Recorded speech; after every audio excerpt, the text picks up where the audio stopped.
Well, this month we have been going through the basics of science of mind.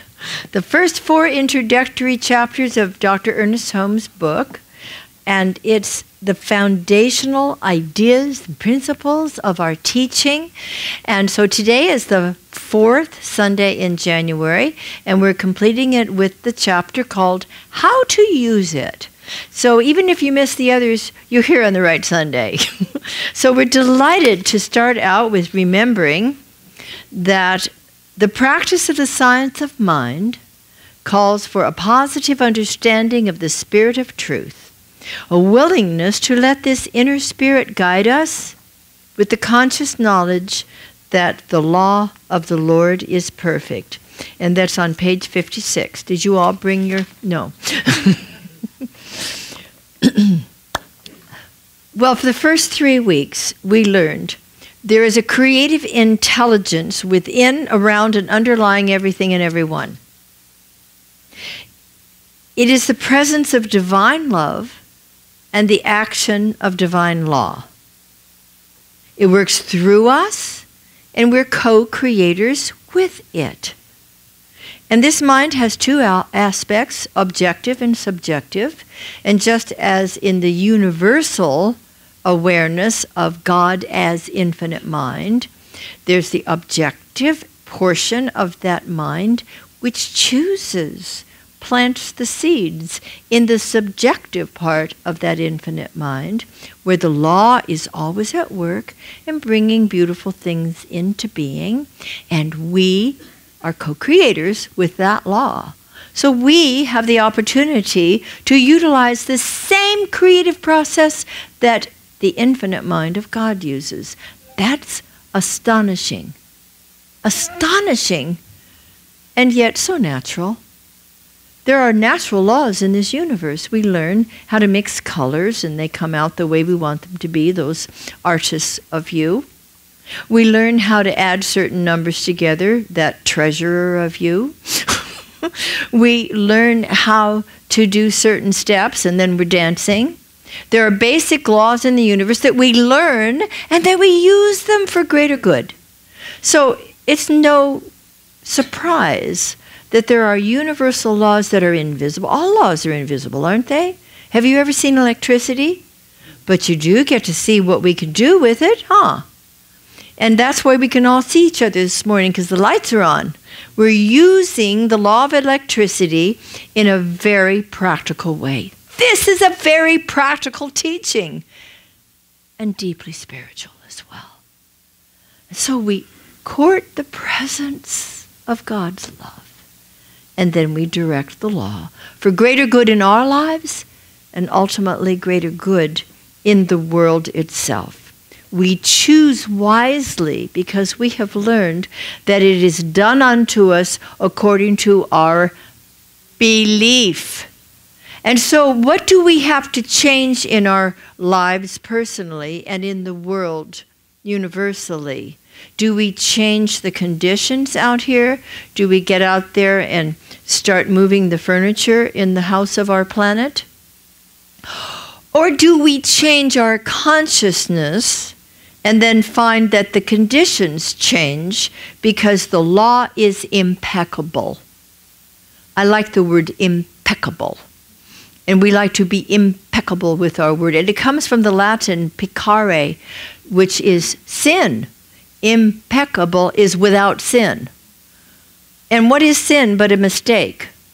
It's just a mistake. Remember years ago that the ancient Hebrews had a word for missing the mark in archery, and the transliteration is sin.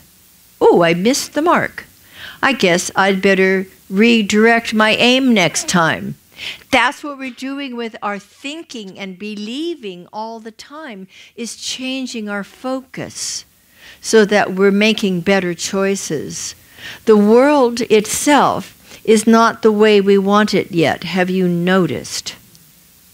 What needs to change? We can't be angry with other people or conditions or things that have taken place. They're only a natural outpicturing of people's misuse of the law. I know you didn't do it. I didn't do it.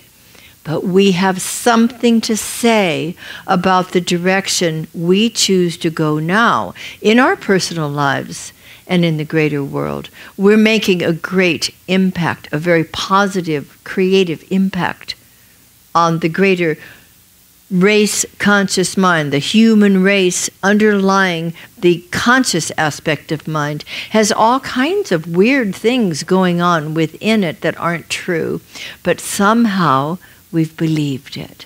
So we're in the process of using affirmative prayer, spiritual mind treatment to make a difference.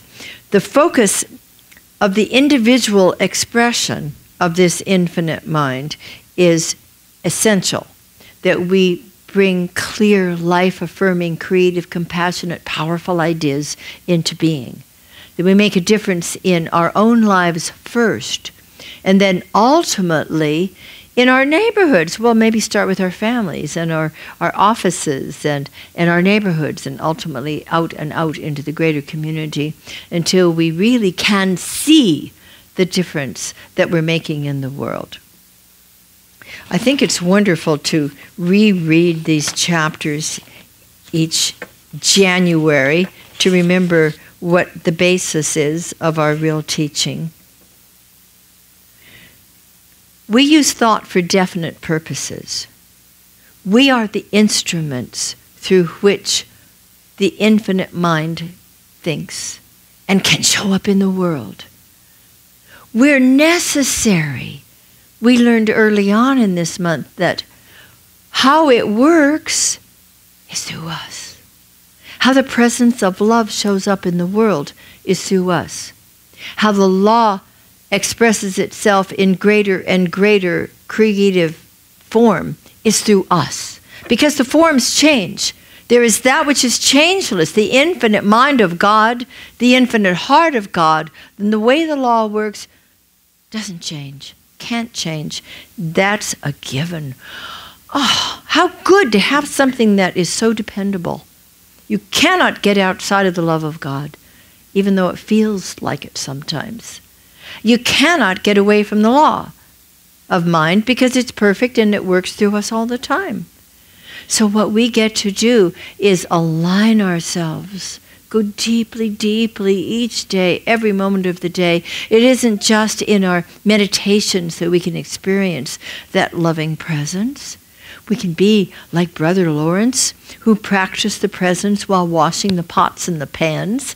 We can feel that loving presence wherever we are, whatever we're doing, when we choose to. And we use the law in a better and better, more constructive, more harmonious way, more compassionate, powerful way, when we set our minds to doing it in a different direction. So when we focus on that which we desire to have in our lives, rather than what's been happening up till now, this invites the greater mind to respond. It responds, the thing itself. And we spoke early on about how that use of the term, the thing itself, was not new to Ernest Holmes. That is something that philosophers and theologians have been seeking for centuries. What is the underlying basis of everything? The thing itself. Well, most of us call it God. Some divine mind, creative intelligence, loving presence, and different religions call it different things, but it doesn't matter, it's all the same. And you know, we walk hand in hand with our brothers and sisters in many different religious communities here in this valley. And it's a beautiful, beautiful thing to feel and to know that we're here touching into each other's commonality. We're here supporting each other's differences as we celebrate them and remember our unity. Every great religion teaches love. Every great religion teaches union.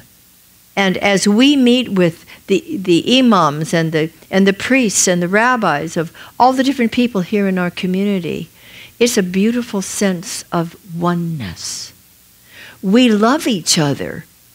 So the folks who go to those places, they can learn to do that too.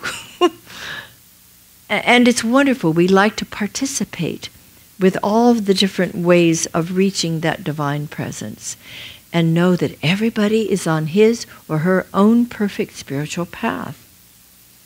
The very last paragraph of the How to Use chapter says, true thought deals directly with first cause. God is first cause. Secondary causation is what goes on out in the world. You know, I did this and I created that, so from that something else is going to be created, until I finally come back to first cause and say, no, I don't want any more of the hatred. I don't want any more of the misunderstanding or the chaos. I want clarity. I want love. And I'm planting those seeds right now, and I have a whole community of people, not only right here in Paoli, Pennsylvania, but all over the world, including our beloved friend Reverend Barbara in Ukraine. Everyone working together in this world to change the consciousness. I used to live near San Francisco. Have you ever seen where they change the trolleys, where they turn them around at the bottom of Powell Street? It takes a while they have to get out and turn those cars around. It doesn't happen like this. So it's kind of like a trolley car change. Only maybe a little bit bigger. It's taken a little longer. But please do not lose faith. We are doing our work, and we're making a difference on every level within that divine presence, which is the love of God. We just drop in and we allow ourselves to be held. And when things get too upsetting or scary or whatever, we just drop right back into that place of nurture. And we invite people to join us in that place. No matter what has been going on in our lives or in the world, we come back to a loving and sane environment that never changes. God is changeless. All the stuff that goes on in the world changes all the time, and it's supposed to. How nice, how sweet that there is that upon which we can depend completely. The confidence in the one presence and the one power is something we can absolutely count on. And we can also count on everything changing. Because when things show up in the world like sniffles or much worse than that, they're here to change. Conditions come and go. Just like a river flowing and the ocean and the tide going in and out and the flotsam and the jetsam, all of that stuff eventually disappears. And the oceans continue to flow and the rivers continue to flow. We need to come back to that awareness that no matter what is taking place, this beautiful presence and this divine power works through us to bring different conditions into the world. So we work first within. So, true thought deals directly with first cause. And this science, it is a science. It's provable. We use it in our lives all the time. The more we prove it, the more other people say, oh, what's happened in your life? You're different than you were when I saw you in high school. God, I hope so. We don't need to preach about this. I have a license to do it. I try not to. But we don't need to try and convince anybody that this beautiful study of the science of mind and its application in our lives works to make our lives better and to make the world better. We just need to use it. And people are going to say, oh, you're looking good. How do you do that? And this science is the study of first cause, spirit, or the truth, that invisible essence, the ultimate stuff and intelligence from which everything comes, the power back of creation, the thing itself. So simple. It's a very simple teaching.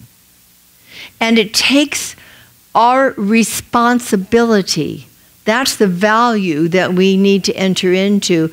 Oh, you mean I don't get to blame my parents anymore? Nope. Or shall we say the government? No. I know that's where we can sometimes go, but we can't afford to do that. I am responsible for my consciousness, and I'm grateful that I am. Because if I believed that other people had control over me, I would be a very unhappy critter. I am in control of my consciousness. And when I'm not, I know how to get back into it. When I begin to slip away from the awareness that there is one presence, one life, it's God's life, it's beautiful. It is whole and complete and perfect. It is intelligent, loving, and wise. It's everything that Jesus taught us about. We are done unto according to our belief. And Jesus' ministry was all about knowing that each of us is a personification of that life of God. That this indwelling presence that many of us call the indwelling presence of Christ, others may call the Atman or the Buddha, Krishna, Baha'u'llah, Emmanuel, it's all the same. That this indwelling presence knows everything. My beloved teacher Barney, when anybody would ask him a question, usually a very challenging question, he would pause a minute and say, well, because between God and me, we know everything. That happens to be true. What's true is that you and I are individualized expressions of God's intelligent, loving life. And that we have access to all the knowledge and all the compassion in the world, right where we are. That we are the instruments through which that divine life expresses. And once we align ourselves with it and feel the loving presence and experiencing, as we experience that great power, the answers are revealed to us. Inquire within, as the store sign says. So we're transformed how? By the renewing of our minds. Sure, we can do physical transformations. You can work out in the gym. You're looking good. You can, and like the woman who went to a plastic surgeon, and she had everything done, from face, all of these things, head to toe. And she came home only to find that her husband had left her for an older woman.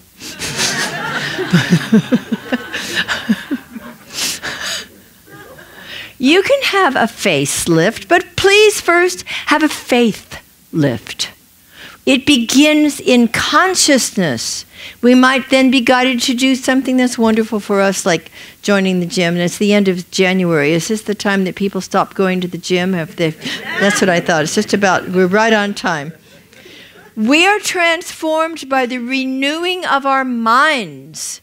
And you know that phrase in the Bible that needs to be reinterpreted, and I will do so for you in a minute because I don't want to scare you. And that is, repent, ye sinners.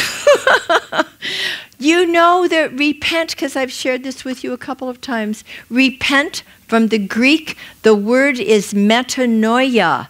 What does metanoia mean? All you Greek scholars, all you Hellenists. It's to turn the mind in another direction.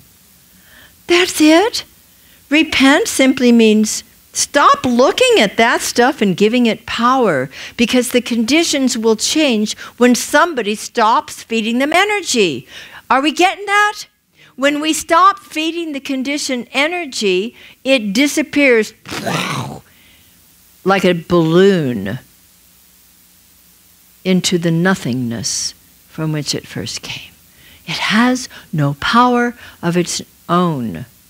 I had a staff minister in Palo Alto who used to say, when someone would come to her with a condition, she would say, "Be gone with you, you have no power here." Right from Wizard of Oz. Be gone with you. You have no power here. Stop giving it power. Change the direction of our minds, the focus of our thought, the internalization of our belief to that which is true and that which is beautiful and that which is eternal. Turn the mind in another direction.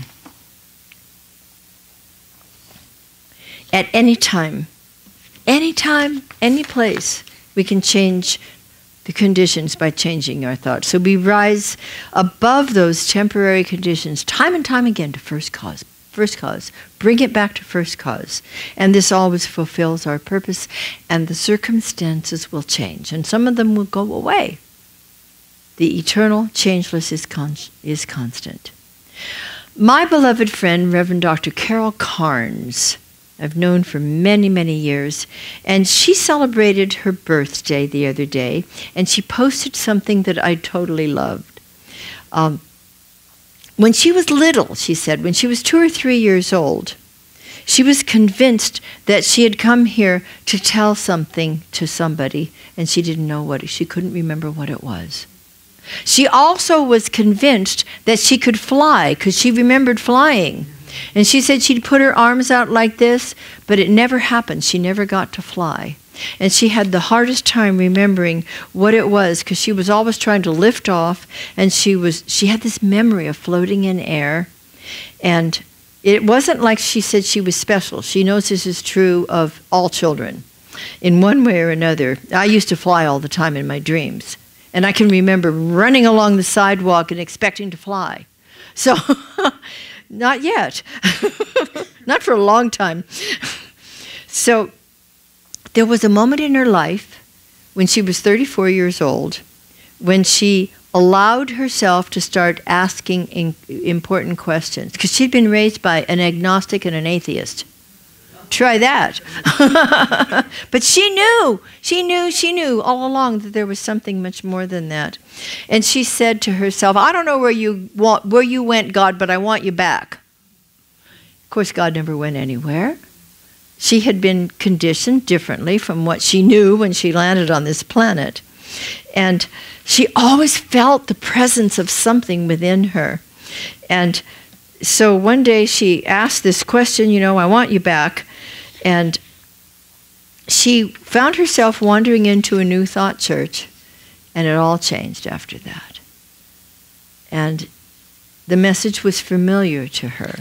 And when she got that message, she remembered what she had come here to tell people. Would you like to hear it? Okay. It goes like this, she says. God is the word we use to try to describe a universal intelligence acting in a field of love, bringing about visible forms of itself.